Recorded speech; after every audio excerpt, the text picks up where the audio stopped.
Hello and welcome to interactive Python session. आज के session में हम पाइथन के बेसिक्स को डिस्कस करेंगे एंड मोस्ट इम्पॉर्टेंट और फ्रीक्वेंटली आस्क्ड इंटरव्यू के क्वेश्चंस को डिस्कस करेंगे। पाइथन पढ़नी कैसे है कि इंटरव्यू क्लियर हो, इंटरव्यू में अगर कोई क्वेश्चन आपसे पूछे तो वो आप टैकल कर सको, उसका एक सेंसेबल आंसर दे सको, इंटरव्यूअर पे इम्पैक्ट क्रिएट कर सको कि एक बार को वो भी सोचे यार हाँ मतलब अगर रेज्यूमे में लिखा है पाइथन तो ये पढ़ के आया है पाइथन। इस हिसाब से हमें पाइथन को पढ़ना और समझना है, ठीक है।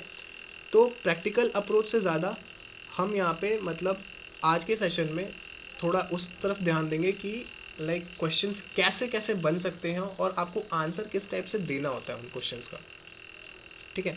तो टाइम वेस्ट नहीं करते, शुरुआत करते हैं कि पाइथन की क्लास शुरू कर रहे हैं। और यार सबसे पहला क्वेश्चन ही ये बन जाता है कि पाइथन क्यों।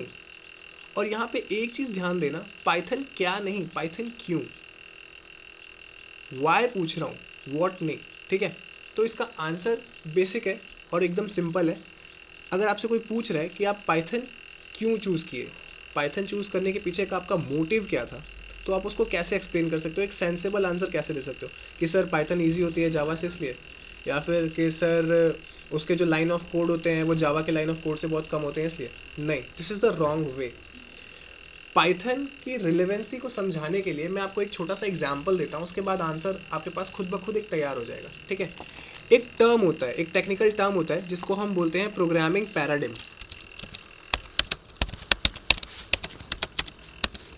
प्रोग्रामिंग पैराडिम मतलब प्रोग्रामिंग के तरीके, कैसे कैसे आप प्रोग्रामिंग कर सकते हो। तो इसमें सबसे पहला तरीका हमारे पास आता है प्रोसीजरल, ठीक है। दूसरा हमारे पास आता है ऑब्जेक्ट ओरिएंटेड, तीसरा हमारे पास आता है डिक्लेरेटिव, और चौथा हमारे पास आता है फंक्शनल। ये चार मेन प्रोग्रामिंग पैराडिम है, प्रोग्रामिंग के तरीके हैं। मैं एक एक करके आपको ये सारे समझाता हूँ कि एक्चुअली ये है क्या, ठीक है। डिस्कशन यहीं से स्टार्ट करते हैं, अच्छा लगेगा, आपको भी लगेगा कि हाँ आपने कुछ नया सीखा समझा। प्रोग्रामिंग पैराडिम मतलब कि सिर्फ इतना समझो कि प्रोग्रामिंग के तरीके, कौन कौन से तरीके से आप प्रोग्रामिंग कर सकते हो, ठीक है। तो सबसे पहला जो तरीका है वो है प्रोसीजरल। प्रोसीजरल का मतलब क्या, मतलब कि हमने पहले एक लाइन ऑफ कोड लिखा, फिर हमने दूसरा लाइन ऑफ कोड लिखा, फिर हमने तीसरा लाइन ऑफ कोड लिखा, ठीक है। जब हम सी पढ़ते थे, जब आपने कभी भी सी पढ़ी होगी तो वहाँ पे क्या करते थे, तो सी पे पढ़ते थे तो सबसे पहले हम लोग उसमें हेडर फाइल इंक्लूड करते थे, राइट। उसके बाद हम मेन फंक्शन लिखा करते थे, और मेन फंक्शन के अंदर हमको अगर कुछ वेरिएबल डिक्लेयर करना होता था तो हम लोग पहले उसमें वेरिएबल डिक्लेयर करते थे ऐसे करके। उसके बाद यहाँ पे कुछ स्कैनएफ के स्टेटमेंट्स होते थे, कुछ प्रिंटएफ के स्टेटमेंट्स होते थे। तो ये क्या हो रहा है, line by line, line number 8 to line number 13 देखो, तो कोड पहले यहाँ से चलेगा, फिर यहाँ आएगा, फिर यहाँ आएगा, फिर यहाँ आएगा, फिर यहाँ आएगा, ऊपर से नीचे की तरफ कोड आ रहा है रन करता हुआ। इसको इसीलिए बोलते हैं प्रोसीजरल, मतलब कि एक के बाद एक चीज़ें हो रही हैं, एक के बाद एक चीज़ें हो रही हैं, ठीक है। इसको बोलते हैं प्रोसीजरल प्रोग्रामिंग पैराडिम, प्रोसीजरल तरीका। मतलब कि अगर आपका प्रोग्राम रन करते करते लेट से लाइन नंबर 12 पे पहुंच गया, यहाँ पे आपको कुछ प्रिंट करना था, आपने वो प्रिंट किया, now there is no way that your program can jump back to line number 10। मतलब कि अब यहाँ से कोई ऐसा रास्ता नहीं है इस प्रोसीजरल लैंग्वेज में कि आपका प्रोग्रामिंग कर्सर दोबारा से 10 पे चला जाए और वापस से ये आने लगे। I am not talking about loops guys. Loop मान लो अगर किसी लूप में आप हो तो लूप भी तो एक बार को टूटेगा कभी ना कभी, नहीं तो इनफाइनाइट लूप रहेगा तो सिस्टम क्रैश हो जाएगा, ठीक है। अगर वो लूप खत्म हो गया उसके बाद आपको फिर से कहीं से भेजना है तो आप क्या करोगे, दोबारा से ऊपर तो भेजोगे नहीं। अगर आप इफ़ एल्स भी लगाते हो तो इफ़ एल्स भी डाउन लेडर होता है, ऊपर से नीचे की तरफ आता है, नीचे से ऊपर दोबारा नहीं जाएगा। मतलब कि प्रोसीजरल है, एक के बाद एक प्रोसीजर फॉलो हो रहे हैं। इस टाइप की प्रोग्रामिंग को बोलते हैं प्रोसीजरल प्रोग्रामिंग लैंग्वेज, और इसका एग्जाम्पल ही क्या दे दिया मैंने, सी। उसके बाद बात करते हैं दूसरे प्रोग्रामिंग पैराडिम की, which is object oriented programming language. या ऑब्जेक्ट ओरिएंटेड प्रोग्रामिंग क्या होती है, ऑब्जेक्ट ओरिएंटेड कॉन्सेप्ट ही क्या होता है। अगर कोई भी पूछता है तो आप लेमन टर्म्स में ये बता सकते हो कि सर अगर रियल वर्ल्ड में मुझे किसी को फ़ोन करना है तो मैं क्या करूँगा, मैं एक ऑब्जेक्ट उठाऊँगा, उस ऑब्जेक्ट का नाम है मेरा सेल फ़ोन। उस सेल फ़ोन के कुछ स्पेसिफिकेशंस हैं कि उसकी बैटरी लाइफ कितनी है, उसका बैटरी कितना ड्यूरेबल है, उसका डिस्प्ले की विड्थ कितनी है, उसका फ़ोन का वेट कितना है, फ़ोन में म्यूज़िक प्लेयर कौन सा है, ठीक है, फ़ोन का कैमरा कैसा है, ये सारी की सारी चीज़ें क्या हुई, फ़ोन के स्पेसिफिकेशन, फ़ोन के एट्रीब्यूट, उसकी प्रॉपर्टी, उसकी कॉलिंग क्वालिटी कैसी है ना, ये सारी की सारी चीज़ें, वो एंड्रॉयड है या आईफोन है, ये सारी की सारी चीज़ें इसकी क्या हुई, उसके स्पेसिफिकेशन हुए। तो मैंने एक डब्बा बनाया, ठीक है, वो डब्बे में मैंने कॉलिंग का क्वालिटी डाल दिया, वो डब्बे में मैंने इंटरनेट का एट्रीब्यूट डाल दिया, वो डब्बे में मैंने एसएमएस का एट्रीब्यूट डाल दिया और मेरा एक सेलफोन तैयार हो गया। इसी चीज़ को अगर मैं प्रोग्रामिंग लैंग्वेज में इम्प्लीमेंट करने की कोशिश करूँगा तो मैं भी कुछ प्रोग्राम में ऐसा कुछ बनाने की कोशिश करूँगा जिसके पास खूब सारे फंक्शंस हों, बेसिकली उन्हें मेथड बोलते हैं जब ऑब्जेक्ट ओरिएंटेड की बात होती है, तो उसके पास खूब सारे मेथड्स हों। एक मेथड हो जिसको अगर मैं कॉल करूँ तो वहाँ से कॉलिंग का मेथड चालू हो जाए, एक मेथड हो उसको अगर मैं कॉल करूँ तो उसमें एसएमएस का फंक्शन आ जाए, एक मेथड अगर मैं उसको कॉल करूँ तो उसमें वीडियो प्लेयर का ऑप्शन आ जाए। तो इतने सारे अलग अलग फीचर्स को लेके अगर मैं किसी एक वेरिएबल को दे दूं, वेरिएबल क्या होता था जो जिसमें डेटा स्टोर करते थे सी में, है ना, किसी एक वेरिएबल को मैं इतना पावरफुल बना दूं कि उसमें मैं डेटा भी स्टोर कर रहा हूं और उसमें मैं कुछ फंक्शनैलिटी भी स्टोर कर रहा हूं, तो वो एक ऑब्जेक्ट बन जाता है, एक रियल वर्ल्ड एंटिटी को मिमिक करने लगता है। मतलब कि मैं प्रोग्राम करके एक खुद का सेलफोन बना सकता हूँ लैपटॉप के अंदर, ठीक है, एग्जैक्टली एक सेलफोन बना सकता हूँ।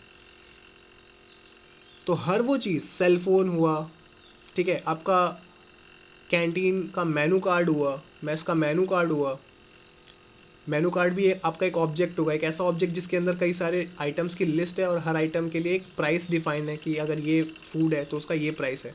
तो हर वो चीज़ जिसमें कुछ फंक्शनैलिटी होती है, जिसमें कुछ एट्रीब्यूट्स होते हैं, वो एक ऑब्जेक्ट होता है रियल लाइफ में। उसी रियल लाइफ ऑब्जेक्ट को जब हम इम्प्लीमेंट करते हैं प्रोग्रामिंग के थ्रू तो उसको हम बोलते हैं ऑब्जेक्ट ओरिएंटेड प्रोग्रामिंग। और इसका बेस्ट एग्जांपल इन इंडस्ट्री है जावा और कॉम्पिटिटिव प्रोग्रामिंग के लिए C++।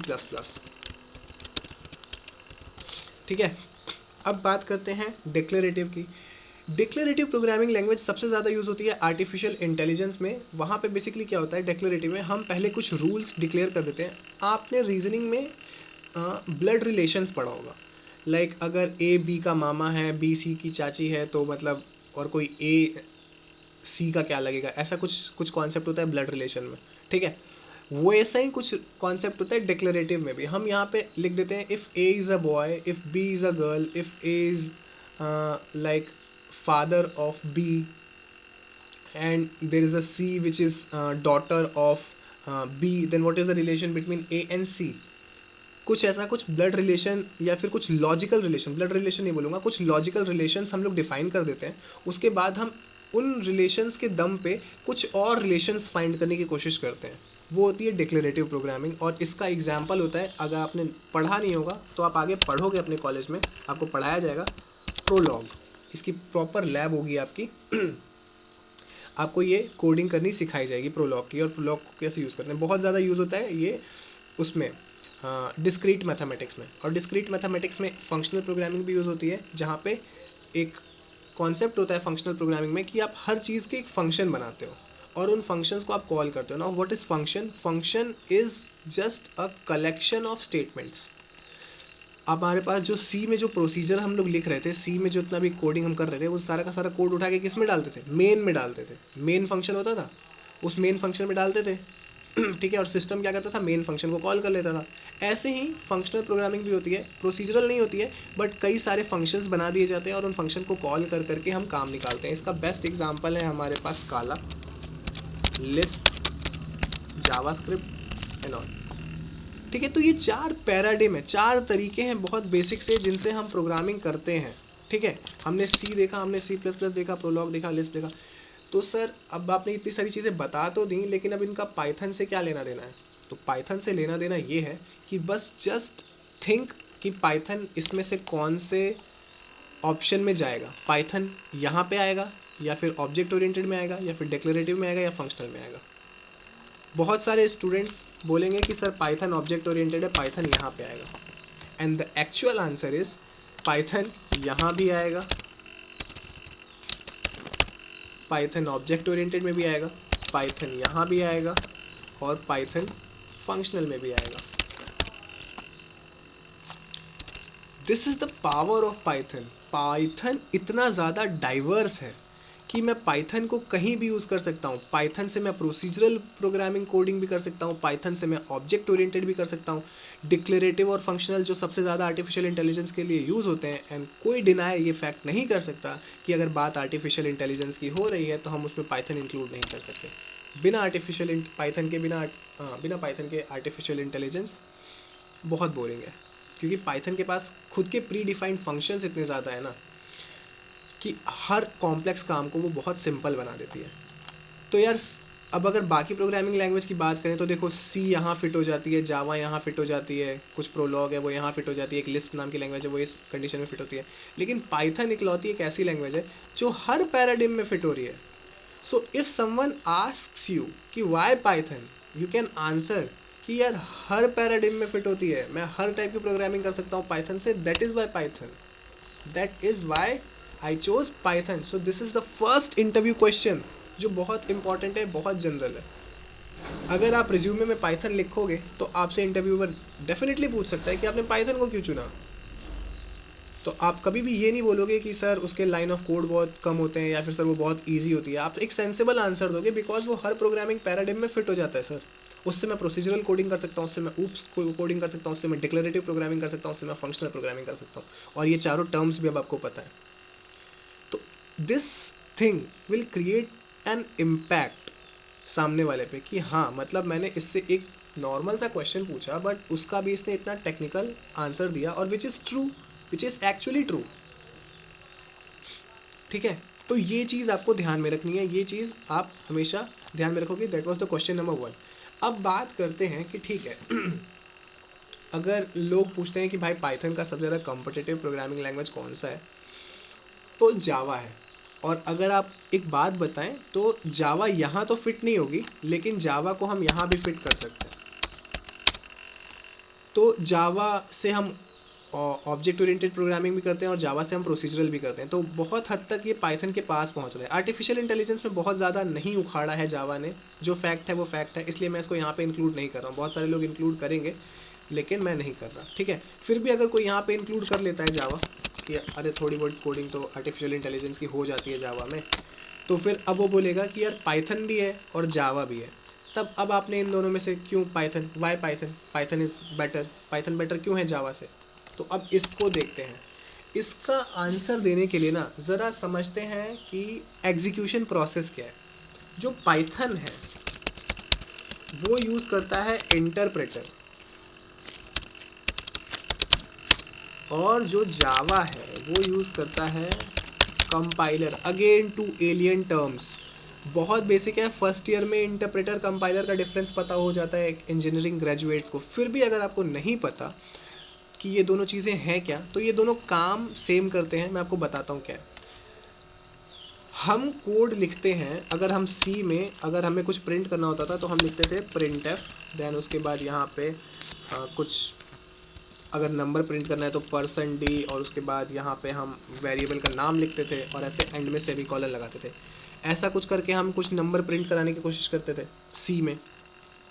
तो ये प्रिंट एफ ये सब क्या है, ये इंग्लिश के कुछ अल्फ़ाबेट्स हैं, कुछ सिंबल्स हैं, कुछ स्पेशल कैरेक्टर्स हैं लाइक सेमीकोलन। इन सबको मैं यूज़ करके एक प्रोग्रामिंग का कोड लिख रहा हूँ। लेकिन कंप्यूटर को इससे कुछ लेना देना नहीं है। कंप्यूटर को घंटा फ़र्क नहीं पड़ता कि आपने इंग्लिश में कोड लिखा था या उर्दू में। कंप्यूटर समझता है बाइनरी लैंग्वेज, उसे मशीन लैंग्वेज चाहिए। तो इस इंग्लिश वाली लैंग्वेज को, जिसको हम एक्चुअली में बोलते हैं high level language, which is closest to the English language which is human understandable, ठीक है, उसको बोलते हैं हाई लेवल लैंग्वेज। तो जो हाई लेवल लैंग्वेज को मशीन लैंग्वेज में कन्वर्ट करता है वही होता है कंपाइलर और इंटरप्रेटर। ठीक है, तो अब इन दोनों में डिफरेंस क्या है। डिफरेंस बस इतना है कि कंपाइलर आपके पूरे के पूरे, अगर आपका 100 लाइन का एक प्रोग्राम है तो पूरे के पूरे 100 लाइन के प्रोग्राम को एक बार में कन्वर्ट करेगा। जहाँ एरर आएगी वो एंड में बताएगा। इंटरप्रेटर क्या करता है, 100 लाइन का अगर कोड है तो एक बार में एक लाइन रीड करता है। पहली लाइन रीड करेगा, कोई एरर नहीं है, एग्जीक्यूट कर देगा। दूसरी लाइन रीड करेगा, कोई एरर नहीं है, एग्जीक्यूट कर देगा। तो इसका मतलब क्या हुआ, कंपाइलर तो पूरा का पूरा जावा का कोड एक बार में पढ़ेगा और एग्जीक्यूट कर देगा, और पाइथन क्या करेगा, एक एक लाइन एक बार में पढ़ेगा और एग्जीक्यूट कर देगा। तो मतलब क्या हुआ कि कंपाइलर फास्ट है, ठीक है, और इंटरप्रेटर इज स्लो। और ये चीज़ अब जो मैं डिस्कस करने जा रहा हूँ ये मेरे साथ डिस्कशन में आया था जब मैं एक्चुअली में TCS का इंटरव्यू फेस कर रहा था। तो उन्होंने मुझसे यही पूछा था कि यार ये फास्ट है, ये स्लो है, तो ये तो पाइथन का एक डिसएडवांटेज हुआ ना, तब भी आप पाइथन को क्यों चूज़ कर सकते हो? आप पाइथन इतनी ज़्यादा मार्केट में बूम क्यों करिए, क्यों हर किसी को पाइथन सीखना है, पाइथन पाइथन पाइथन, ये सब क्यों हो रहा है? Why Python? क्योंकि कंपाइलर तो फास्ट है और इंटरप्रेटर यूज़ करता है पाइथन, ये स्लो है। और डिफरेंस मैंने दोनों में बता दिया कि भाई कंपाइलर जो है वो सारा का सारा कोड एक बार में कन्वर्ट कर देता है और इंटरप्रेटर वही काम एक बार में एक लाइन पढ़ के करता है। ठीक है। इसका आंसर अगर आप थोड़ा सा पॉज लेके वीडियो को सोचने की कोशिश करना, अगर नहीं आता है तो मैं आपको बताता हूँ। हमने ये तो डिस्कस कर लिया कि हाँ ठीक है, फास्ट स्लो, मतलब हमने ये तो डिस्कस कर लिया कि वे क्या है पढ़ने का। एक बंदा है जो पूरी की पूरी किताब एक बार में पढ़ जा रहा है, चिट्टी द रोबोट, और एक है भाई जो मैं हूँ और तुम है, ठीक है, वो एक बार में एक एक लाइन पढ़ रहे हैं और उसको एग्जीक्यूट करने की कोशिश कर रहे हैं, जहाँ एरर आ रहा है रुक जा रहे हैं, उसको करेक्ट कर रहे हैं, फिर आगे बढ़ रहे हैं। लेकिन अगर मैं इसको थोड़ा सा डिवाइड करने की कोशिश करूँ ना, तो कंपाइलर काम कैसे कर रहा होगा? तो कंपाइलर ऐसे काम कर रहा होगा। इसने पहले लिया आपका प्रोग्रामिंग का कोड, उसके बाद उसको एक इंटरमीडिएट कोड में कन्वर्ट किया, जिसको हम ऑब्जेक्ट कोड भी बोलते हैं, इंटरमीडिएट कोड या फिर ऑब्जेक्ट कोड। ठीक है, उस कोड को फिर ये मशीन कोड में या फिर लो लेवल लैंग्वेज में कन्वर्ट करता है। इसी कोड को जो हम लोग इंग्लिश में लिखते हैं, जो प्रिंटफ स्कैनफ करके लिखते हैं, उसको हम लोग बोलते हैं हाई लेवल लैंग्वेज। और जब वो एकदम बाइनरीज में चली जाती है, जब वो एकदम असेंबली लेवल पे आ जाती है, तो हम उसको बोलते हैं लो लेवल लैंग्वेज। और ये कहीं उनके बीच में पहले एक ब्रिज क्रिएट करता है, और यही ब्रिज होता है जो बोलते हैं लोग कि अरे ये वाली जो प्रोग्रामिंग लैंग्वेज है ना, ये प्लेटफॉर्म इंडिपेंडेंट है। प्लेटफॉर्म इंडिपेंडेंट का मतलब क्या होता है कि वो एक कोड कन्वर्ट कर देता है बीच में, ठीक है, उसको ऑब्जेक्ट कोड बोलता है। वो ऑब्जेक्ट कोड आप किसी भी प्लेटफॉर्म पे चला सकते हो। तो कंपाइलर ये करता है, कंपाइलर पहले एक object oriented object code create करता है, फिर उस ऑब्जेक्ट कोड से मशीन कोड बनाता है। और पाइथन क्या करता है? पाइथन देखते हैं क्या करता है। पाइथन इंटरप्रेटर यूज़ करता है। तो what is the concept of interpreter here?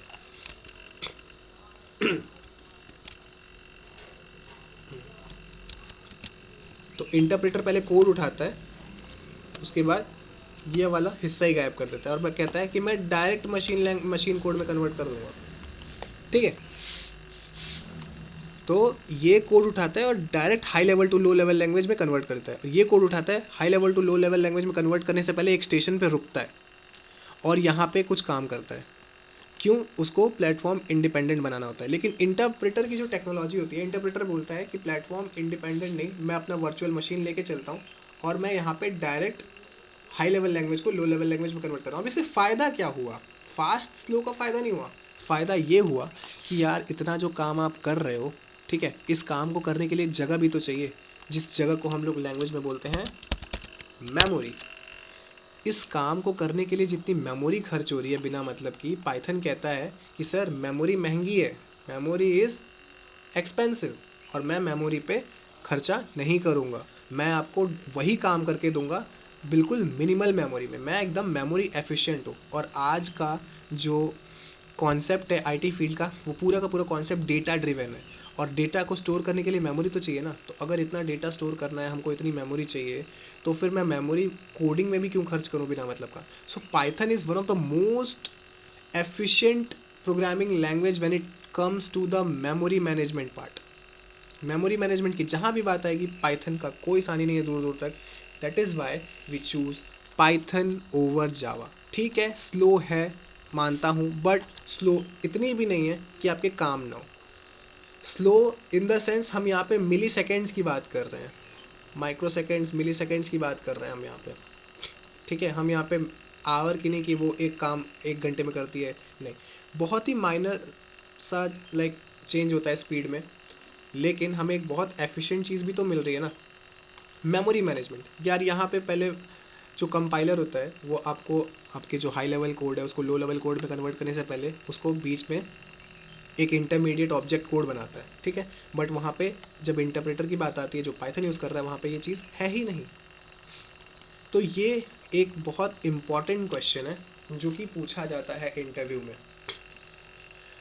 सोचो, एक एक छोटा सा क्वेश्चन जो फर्स्ट ईयर में हमने सीखा था, इंटरप्रेटर और कंपाइलर का डिफरेंस, इसमें मतलब मुझे टीसीएस में उन्होंने जलाने की कोशिश करी थी, but I was prepared. There were few questions जहाँ पे मैं प्रिपेयर्ड नहीं था, and one of the question is कि अब हमने पाइथन के चीज़ें जान ली कि what is Python, why is Python, हमें पाइथन चूज़ क्यों करना है, why is Python better than Java और any other programming language, what is the concept to use programming language Python. ठीक है, ये सारी की सारी चीज़ें हमने डिस्कस कर ली, समझ ली। अब पाइथन ओरिएंटेड क्वेश्चंस ही देखते हैं। मुझसे एक बहुत इंपॉर्टेंट क्वेश्चन पूछा गया था, अब हम धीरे धीरे पाइथन की तरफ ही बढ़ रहे हैं। सिर्फ वो क्वेश्चन था व्हाट इज़ PEP 8। ठीक है, now this term was quite alien for me कि ये PEP 8 क्या है। तो PEP 8 बेसिकली मैं आपको बता देता हूँ, एक कॉन्सेप्ट है जो कि डिसाइड करता है कि पाइथन का डॉक्यूमेंटेशन, पाइथन के गाइडलाइन कैसे होंगे। मतलब कि किसी भी programming language, let's say English language है, इंग्लिश लैंग्वेज किसी ने बनाई होगी, किसी ने उसके रूल प्रिपेयर किए होंगे, किसी ने उसका ग्रामर प्रिपेयर किया होगा, राइट। सिमिलरली PEP 8 ऐसा है जो पाइथन का ग्रामर के लिए रिस्पॉन्सिबल है कि कौन सा सिंटैक्स किस वर्जन में इंक्लूड करना है, कौन सा सिंटैक्स किस वर्जन में इंक्लूड नहीं करना है, इसका पूरा का पूरा डॉक्यूमेंटेशन। इसका फुल फॉर्म होता है पाइथन एनहेंसमेंट प्रपोजल।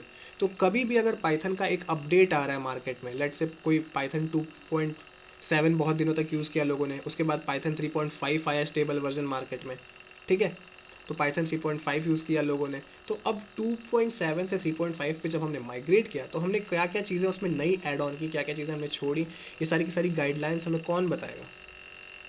और ये सारी की सारी चीज़ें इम्प्रूव, लाइक रीडेबिलिटी इम्प्रूव करना, कंसिस्टेंसी इम्प्रूव करना, ये सारी की सारी काम PEP 8 करता है। ठीक है, 8 मीन्स वर्जन 8 और PEP का फुल फॉर्म है पाइथन एनहेंसमेंट प्रपोजल वर्जन 8। ये चल रहा है मार्केट में अभी, ठीक है। और that lends us to our very next question, that what is the stable version which is available in the market. तो आज की डेट में जो पाइथन का स्टेबल वर्जन मार्केट में अवेलेबल है वो है पाइथन 3.9.2। पाइथन 3.9.2, ठीक है, ये वर्जन अभी मार्केट में चल रहा है। और जब भी आप इंटरव्यू में बैठोगे, आप उस टाइम पाइथन का लेटेस्ट वर्जन कौन सा चल रहा है मार्केट में, ये आप देख के बैठोगे। और आपको देखना कैसे है, सिंपल, आप गूगल पे जाओ, पाइथन सर्च करो। जब पाइथन सर्च करोगे, ये देखो पाइथन ORG में यहाँ पे डाउनलोड्स में चले जाओ, और डाउनलोड्स में सबसे ऊपर यहाँ पे क्या दिख रहा है आपको, पाइथन डाउनलोड 3.9.2, ये आपका लेटेस्ट वर्जन दिखाता है। ठीक है, तो बस आपको ये चीज़ दिमाग में रखनी है। So the latest version which is trending is Python 3.9.2। ये चेंज होता रहता है, अगर आप इसको 2 महीने बाद देखोगे तो मे बी ये 3.9.4 पे पहुँच चुका होगा। तो उस दिन का लेटेस्ट वर्जन देख के जाना, इंटरव्यू में बैठने से पहले ये क्वेश्चन आपसे पूछा जा सकता है। तो हमने वाई पाइथन, ठीक है, difference between compiler interpreter, why Python is better देखा, हमने PEP 8 सीख लिया, हमने वर्जन के बारे में जान लिया कि भाई हमें वर्जन से भी मतलब अपडेटेड रहना है। सो बेसिकली अप्रोच अब तक आपको समझ आ चुकी होगी कि हमें पाइथन सीखना है, लेकिन हमें पाइथन को सीखना भी है, समझना भी है, और हमें ऐसे समझना है कि इंटरव्यूअर चकरा जाए, उसके पास क्वेश्चंस ना हो, वो मजबूर हो जाए कि यार ये बंदे के प्रोग्रामिंग कॉन्सेप्ट इतने क्लियर हैं, मैं इसको क्यों ना प्रेफर करूं दूसरे कैंडिडेट्स के ओवर। इंजीनियरिंग लाइन में बहुत ज़्यादा भीड़ है दोस्त, जहां भी आप जाओगे, जहाँ भी आप जिस भी इंटरव्यू में बैठोगे, वहाँ बथेरे लोग बैठे होंगे। वहाँ पे आपको अगर अपनी अलग पहचान बनानी है तो आपको कुछ ना कुछ डिफरेंट दिखाना पड़ेगा। तो these are the things that will make you different from others. ये काम हो गया, ठीक है। अब आ जाते हैं बेसिक पाइथन, थोड़ा सा डिस्कस कर लेते हैं, ठीक है। उसके बाद एक छोटा सा टास्क दूंगा, देन जब लाइव सेशन करेंगे ना तो उसमें आज के सेशन के सारे डाउट्स क्लियर करेंगे और आगे बढ़ेंगे, ठीक है। तो पाइथन स्टार्ट करते हैं। तो किसी भी प्रोग्रामिंग लैंग्वेज को सीखने से पहले एक कॉन्सेप्ट होता है, वो भी बता देना बहुत इंपॉर्टेंट है, which is the concept of comment. Python में कमेंट कैसे करते हैं, सी में कमेंट कैसे करते थे, 2 फॉरवर्ड स्लैश लिख के कमेंट लिख देते थे, और अगर मल्टी लाइनर कमेंट होता था तो स्लैश और एस्ट्रिक का यूज़ करते थे, फिर कुछ कमेंट लिखते थे मल्टी लाइन का, और उसके बाद उसको क्लोज करने के लिए भी एस्ट्रिक और स्लैश का यूज़ करते थे। कमेंट यूज़ क्यों करते हैं, डॉक्यूमेंटेशन का रीडेबिलिटी बढ़ाने के लिए। मतलब कि अगर मैंने 1000 लाइन का कोई प्रोग्राम लिख दिया उस प्रोग्राम को अगर मेरा कोई फ्रेंड पढ़ रहा है तो उसको कैसे समझ में आएगा कि कौन सा लाइन ऑफ कोड या कौन सा चंक ऑफ कोड या कौन सा फंक्शन क्या कर रहा है। तो वहाँ मैं ऊपर एक कमेंट डाल देता हूँ कि यार ये जो फंक्शन है ये स्टूडेंट का लेट से रिजल्ट कैलकुलेट करता है, स्टूडेंट का रोल नंबर से उसका अटेंडेंस का मतलब वो परसेंटेज कैलकुलेट करता है, ठीक है। तो इसलिए मैं यूज़ करता हूँ यहाँ पे कमेंट। तो पाइथन में कमेंट कैसे यूज़ होता है, तो यहाँ पे पाइथन में अगर सिंगल लाइनर है तो हैश, लेट से मैं कमेंट करता हूँ अपना नाम, ठीक है। और पाइथन में अगर मल्टी लाइनर कमेंट है तो यूज़ होता है ट्रिपल कोट, ये हेलो एंड वेलकम टू, अब एक लाइन चेंज करते हैं, पाइथन क्लास और ट्रिपल कोट से एंड। तो अगर आपको सिंगल लाइन का कमेंट यूज़ करना है तो आप हैश यूज़ करोगे, अगर आपको मल्टी लाइनर कमेंट यूज़ करना है तो आप ट्रिपल कोट्स का यूज़ करोगे। So this is like about the comment. अब हम बात करते हैं प्रोग्रामिंग लैंग्वेज के सबसे बेसिक चीज़ की, which is input and output. यार जब हमें सी प्रोग्रामिंग लैंग्वेज में हमें आउटपुट लिखना होता था हेलो वर्ल्ड, तो हम क्या करते थे, तो हम पहले ये वाली स्टेटमेंट लिखते थे, इंक्लूड वाली स्टेटमेंट लिखते थे, फिर मेन फंक्शन लिखते थे, उसके बाद हम कहीं जाके अंदर उसके प्रिंटफ वाली स्टेटमेंट लिखते थे, फिर मेन फंक्शन क्लोज करते थे और रन कर देते थे, ठीक है। लेकिन अगर हमें पाइथन में कुछ प्रिंट कराना है तो हमें लिखना है प्रिंटफ, राइट नहीं प्रिंटफ नहीं, सिर्फ प्रिंट देन हेलो वर्ल्ड।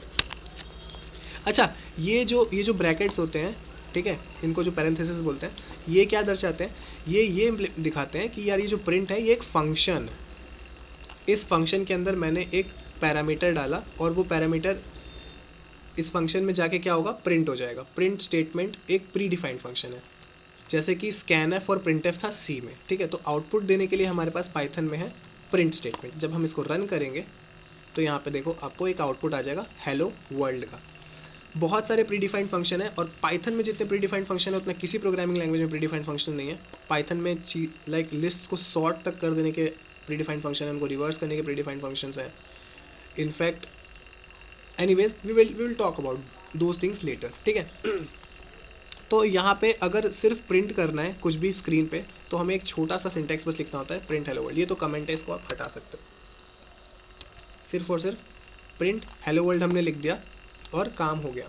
अब हम बात करते हैं यूज़र से इनपुट लेने की, कि यार यूज़र से इनपुट भी तो हमें लेना है, वो कैसे लेंगे। अगर इनपुट लेंगे तभी तो आउटपुट लेंगे। दो चीज़ें इंपॉर्टेंट है, इनपुट आउटपुट, और तीसरी चीज़ क्या है, प्रोसेसिंग। हमने कुछ डेटा इनपुट लिया, हमने उसको कुछ प्रोसेस किया और हमने रिजल्ट को आउटपुट कर दिया। यही चीज़ हमें हर प्रोग्रामिंग लैंग्वेज में सीखनी होती है, ठीक है। आउटपुट तो ऐसे देते हैं, ठीक है। हम आउटपुट फॉर्मेटिंग की बात बाद में करेंगे। अब हम इनपुट अगर लेना है कुछ भी तो कैसे लेते हैं, तो देखो इनपुट लेने के लिए एक एग्जांपल समझो। अगर मैं बोलूँ कि आज मैं तुम्हें 100 रुपये दूंगा और 100 रुपये तुम्हें संभाल के रखने हैं, वो 100 रुपये तुम बाद में किसी और को देना या फिर खर्च करना, तो तुम क्या करोगे, पहले मैं तुम्हें 100 रुपये दूंगा, तुम वो 100 रुपये मुझसे लोगे, उसके बाद या तो उसे अपने वॉलेट में, पर्स में रखोगे, और अगर छोटा बच्चा होगा तो मे बी गुल्लक में रखेगा, ठीक है। उसी गुल्लक या उसी पर्स को मैं यहाँ पे बोलता हूँ एक variable. Variable is a container to contain a data type. Variable जब सी में लिखते थे तो हम लोग लिखते थे इंट देन वेर, उसके बाद यहाँ पे अगर सेमीकोलन लगाते थे, या फिर इसमें अगर कुछ स्टोर करना है तो स्टोर करके सेमीकोलन लगाते थे। पाइथन में आपको इंट वेर फ्लोट ये सब लिखने की टेंशन नहीं लेनी है। Why, because Python is dynamically scoped.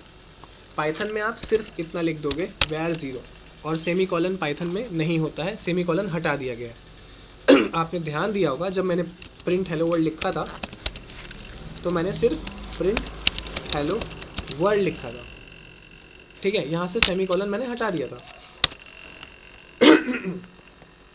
Right ठीक है। तो अब ये स्टैटिकली स्कोप्ड और डायनेमिकली स्कोप्ड क्या है यार, यहाँ पे भी एक आ गया इंटरव्यू का क्वेश्चन कि सी में हम लोग यहाँ पे इंट लगाते थे, फ्लोट लगाते थे, ठीक है, कैर लिखते थे, लेकिन यहाँ पे सिर्फ और सिर्फ वेर लिखा है। ऐसा क्यों है, क्या है ये, ठीक है। तो स्टैटिकली स्कोप प्रोग्रामिंग लैंग्वेज जो होती थी उसमें मुझे बताना पड़ता था प्रोग्रामिंग लैंग्वेज को कि यार ये जो वेरिएबल है ये इंटीजर टाइप का है, मतलब कि इसमें इंटीजर वैल्यू सिर्फ स्टोर होगी, इसलिए मुझे यहाँ पे लिखना पड़ता था। अगर मुझे कुछ कैरेक्टर स्टोर कराना होता, लेट्स से वी, तो मुझे यहाँ पे ये हटा के कैर लिखना पड़ता था सी में, ठीक है, अगर मुझे स्टोर कराना होता था लेट्स से 7.8, तो मुझे यहाँ पे फ्लोट लिखना पड़ता था। ठीक है, पाइथन में आप चाहे यहाँ पे 6 लिखो या फिर यहाँ पे आप 6.7 लिखो या फिर आप यहाँ पे अभिषेक लिखो। बाय द वे अभिषेक लिखना हमेशा तो डबल कोट्स में, क्योंकि स्ट्रिंग किसी भी प्रोग्रामिंग लैंग्वेज में डबल कोट में ही लिखी जाती है। ठीक है, तो या तो आप ये लिखो या फिर ये लिखो या फिर ये लिखो। इन तीनों में से अगर कोई भी वैल्यू इसमें आप स्टोर कराओगे तो आपको यहाँ पे इंट, फ्लोट ये सब टाइप करने की ज़रूरत नहीं है। ठीक है, इसी को बोलते हैं डायनेमिकली स्कोप, मतलब कि डायनेमिक है। रन जब होगा, जब इंटरप्रेटर रन करेगा और इस लाइन तक पहुँचेगा तो वो अपने आप डिसाइड करेगा कि ये जो प्रोग्रामिंग लैंग्वेज में ये जो आपने यहाँ पे जो लिखा है इस लिटरल, इसका डेटा टाइप क्या है। ये स्ट्रिंग है तो इसको स्ट्रिंग बना देगा, अगर ये फ्लोट है तो इसको फ्लोट बना देगा, अगर ये इंटीजर है तो इस वेरिएबल को ये इंटीजर वेरिएबल बना के स्टोर कर लेगा। इसकी टेंशन आपको नहीं लेनी, इसकी टेंशन पाइथन लेता है और इसीलिए इसको बोलते हैं dynamically scoped programming language, another term. ये आपको याद रखना है। ठीक है तो लेट से हम एक स्ट्रिंग यूज़र से इनपुट लेते हैं और उसको प्रिंट कराएंगे हेलो वर्ल्ड की जगह हेलो अभिषेक प्रिंट कराएंगे। तो कैसे कराएंगे? ठीक है, तो हमने एक वेरिएबल लिया, उस वेरिएबल में इनपुट लेने का सिंटैक्स है INPUT, जैसे C में स्कैनफ लिखते थे वैसे ही यहाँ पे हम लिखते हैं इनपुट। ठीक है, ये स्टेटमेंट है, इससे हमारा इनपुट आएगा और अब हम प्रिंट कराते हैं जो भी हमने इनपुट किया। तो पहले मैं लिखता हूँ हेलो, क्योंकि मैं हेलो के साथ इनपुट प्रिंट कराना चाहता हूँ। देन अगर कोई वेरिएबल प्रिंट कराना है तो कॉमा, उसके बाद वो जो भी वेरिएबल है वो प्रिंट करा देंगे। ठीक है इसको रन करते हैं। मैं अपना नाम डालता हूँ अभिषेक, एंटर किया, यहाँ पे आ गया हेलो अभिषेक, मतलब हेलो आया, हेलो के साथ अभिषेक आ गया। ठीक है, अगर यहाँ पे कुछ बढ़ाना है तो आप बढ़ा भी सकते हो हेलो, या बढ़ाना क्यों, हटाओ। ठीक है, तो इस तरह से आप आउटपुट जनरेट करते हो और इनपुट लेते हो। Now one of the most important question which again arises here, Python में अगर आप कोई भी चीज़ इनपुट लिए, लेट्स से मैंने एक नंबर इनपुट लिया होता तो फिर क्या होता? ठीक है, तो फिर वहाँ पे कौन सा डेटा टाइप इनपुट हो रहा होता? यहाँ पे अभी कौन सा डेटा टाइप इनपुट हो रहा है? स्ट्रिंग डेटा टाइप इनपुट हो रहा है। इसको प्रूव कैसे करेंगे? इसको प्रूव ऐसे करेंगे सर कि अगर एक, मैंने बताया ना कि पाइथन जो है वो उसके प्री डिफाइंड फंक्शंस उसको बहुत स्ट्रॉन्ग बनाते हैं। ठीक है, तो पाइथन में एक प्री डिफाइंड फंक्शन है जिसका नाम है टाइप। टाइप के अंदर अगर आप वैर लिखोगे, वैर क्यों लिखा? क्योंकि वैर में ही स्टोर हो रहा है। ठीक है, तो जिसका भी डेटा टाइप चेक करना है उसको ऐसे लिख दो। ठीक है, वैर का डेटा टाइप चेक करना था तो मैंने अंदर वैर लिख दिया। अब इसको मैं प्रिंट करता हूँ, रन किया, अभिषेक का डेटा टाइप क्या आया? तो एक क्लास आई str टाइप की, मतलब str स्टैंड्स फॉर स्ट्रिंग, मतलब कि ये डेटा क्या है? स्ट्रिंग है। ठीक है, अब मैं एक इनपुट लेता हूँ लेट्स से 78, रन किया, अरे यार 78 रन किया, स्टिल यहाँ पे ये कह रहा है स्ट्रिंग। इसने नंबर नहीं लिया, इसने इसको क्या लिया? स्ट्रिंग लिया। ये क्या प्रूफ करता है? ये प्रूफ करता है कि पाइथन में इनपुट हमेशा एक स्ट्रिंग होता है, चाहे आप नंबर डालो, फ्लोट डालो या फिर आप लाइक इंग्लिश का एक्चुअल स्ट्रिंग डालो, पाइथन उससे हमेशा स्ट्रिंग की तरह ट्रीट करता है। तो ये अगर आपसे इंटरव्यू में कोई भी क्वेश्चन पूछता है कि जो भी लाइक इनपुट है उसकी क्लास क्या है, अगर मैंने एक नंबर इनपुट किया इनपुट मेथड से तो उसका क्लास क्या हुआ, तो आप कभी भी ये नहीं बोल सकते कि सर वो नंबर होगा या तो इंटीजर या तो फ्लोट, नहीं, वो एक स्ट्रिंग होगा। देन नेक्स्ट क्वेश्चन अराइजेस कि अगर पाइथन में उसके बाद मतलब अगर आपको स्ट्रिंग से इंटीजर में कन्वर्ट करना है उसको, तो फिर आप कैसे करोगे? भाई अगर मेरे को दो नंबर का सम प्रिंट कराना होता, ठीक है, लेट्स से यहाँ पे एक वैर 2 ले लूँ और इसको भी यहाँ पे इनपुट ले लूँ। ठीक है, अब अगर मुझे इन दोनों का लेट्स से यहाँ पे सम प्रिंट कराना है, वैर प्लस वैर 2 का, वेरिएबल 1 प्लस वेरिएबल 2 का अगर मुझे आउटपुट यहाँ पे प्रिंट कराना है, ठीक है, तो मैं क्या करूँगा? स्ट्रिंग है, अगर स्ट्रिंग की तरह ट्रीट करेंगे तो क्या होगा? तो फिर समेशन प्रिंट नहीं होगा, तो फिर कॉनकैटिनेशन प्रिंट हो जाएगा, मतलब अभिषेक सिंह जैसे लिखा है वैसे प्रिंट हो जाएगा। ठीक है, जैसे कि पहले के लिए मैंने अभिषेक लिखा, फिर एंटर किया, फिर सिंह लिखा, एंटर किया, तो यहाँ पे अभिषेक सिंह प्रिंट होके आ गया, एक साथ जुड़ा हुआ। यहाँ पे मैंने प्लस लिखा था, तो अगर दो स्ट्रिंग के बीच में प्लस लगा दोगे तो वो दोनों स्ट्रिंग को आपस में जोड़ देगा ऐसे। ठीक है, अब वही अगर मैं नंबर लिखूँ यहाँ पे 4 और 5, तो यहाँ पे क्या 9 आएगा? 9 नहीं आएगा, 45 आएगा। 45 क्यों? क्योंकि इसने क्या किया, 4 के बगल में 5 लिख दिया, मतलब कि उसने एज अ स्ट्रिंग ट्रीट किया। ठीक है, तो अगर अब मुझे स्ट्रिंग को इंटीजर या फ्लोट में कन्वर्ट करना है तो कैसे करूँगा? तो इस कन्वर्जन को ही हम बोलते हैं एक्सप्लिसिट कास्टिंग। ठीक है, और अगर मुझे स्ट्रिंग को इंटीजर में कन्वर्ट करना है तो मैं लिखता हूँ यहाँ पे बस int और इसको एक फंक्शन के अंदर डाल देता हूँ। यहाँ पे मैं लिखता हूँ int, इसको एक फंक्शन के अंदर डाल देता हूँ। तो 3 टाइप के हमारे पास फंक्शन होते हैं वो कास्टिंग के लिए। एक है int, अगर किसी भी स्ट्रिंग को int में कन्वर्ट करना है, एक है फ्लोट, अगर किसी भी चीज़ को फ्लोट में कन्वर्ट करना है, और एक है str, अगर मुझे किसी इंटीजर को लेट से मुझे स्ट्रिंग में कन्वर्ट करना होगा।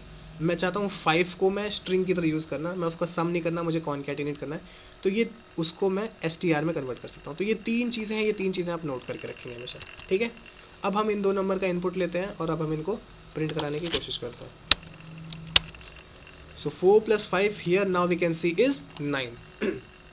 ये चीज़ समझ में आ गई कि पाइथन बाय डिफ़ॉल्ट हर चीज़ को एज अ स्ट्रिंग ट्रीट करता है इनपुट में, तो अगर हमें उसको नंबर की तरह यूज़ करना है तो हम उसको कास्ट करना पड़ता है int1 int2 की तरह।